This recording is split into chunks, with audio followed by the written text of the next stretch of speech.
ഗുണ്ട quotation സംഘങ്ങൾ നാട്ടിൽ അഴിഞ്ഞാടുകയാണ്. കൊല്ലും കൊലയുമായി ഭീതി പടർത്തുന്നു. വയനാട് ബത്തേരിയിൽ ബാറിന് മുന്നിൽ വെച്ച് യുവാവിനെ വെട്ടിക്കൊലപ്പെടുത്താൻ ശ്രമിച്ചത് കൊടും കുറ്റവാളി സംജാദ്. കഴിഞ്ഞ ദിവസം രാത്രിയാണ് ബീനാച്ചി സ്വദേശിയായ യുവാവിനെ സംജാദ് കത്തികൊണ്ട് വെട്ടിയും കമ്പിവടി കൊണ്ട് അടിച്ചും കൊലപ്പെടുത്താൻ ശ്രമിച്ചത്. കേസിൽ പ്രതിയെ പോലീസ് അറസ്റ്റ് ചെയ്തു. കൊച്ചിയിലെ ഗുണ്ടാ സംഘങ്ങളുമായി അടുത്ത ബന്ധമുള്ള വ്യക്തിയാണ് ബത്തേരി സ്വദേശി സംജാദ് എന്ന് പോലീസ് പറയുന്നു.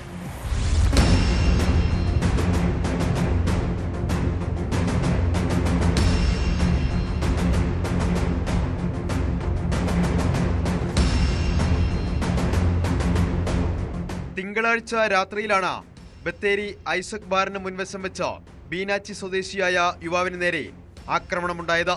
ബാറിന് മുന്നിൽ വെച്ച് പ്രതി സംജാദ് യുവാവിനെ കത്തികൊണ്ട് വെട്ടിയും കമ്പിവടി കൊണ്ട് അടിച്ചും കൊലപ്പെടുത്താൻ ശ്രമിക്കുകയായിരുന്നു. ബഹളം കേട്ട് ആളുകൾ ഓടിക്കൂടിയപ്പോഴേക്കും പ്രതി ഓടി രക്ഷപ്പെട്ടു.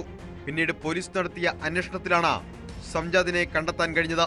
സംജാദും ബീനാച്ചി സ്വദേശിയും പ്രതികളായ റിസോർട്ട് ആക്രമണ കേസുമായി ബന്ധപ്പെട്ട തർക്കമാണ് ആക്രമണത്തിന് കാരണമെന്ന് പോലീസ് പറയുന്നു. കണ്ണിനും കഴുത്തിനും കൈമുട്ടിനും പരിക്കേറ്റ യുവാവ് അത്യാസന്ന നിലയിൽ കോഴിക്കോട് മെഡിക്കൽ കോളേജിൽ ചികിത്സയിലാണ്.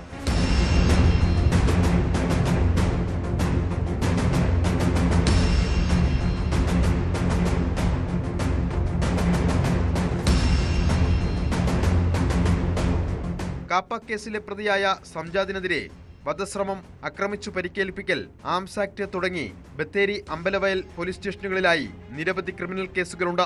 കുറിച്യാട് ഫോറസ്റ്റ് സ്റ്റേഷനിലും കേസുള്ള കൊടും കുറ്റവാളിയാണ് സംജാദ്.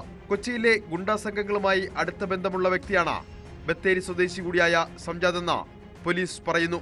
SHO ശ്രീകാന്ത് എസ് നായർ, SIമാരായ ജസ്വിൻ ജോയ്, ASIമാരായ ജയകുമാർ, ഷാജി ജോസഫ് എന്നിവരുടെ നേതൃത്വത്തിലുള്ള പോലീസ് സംഘമാണ് പ്രതിയെ പിടികൂടിയത്.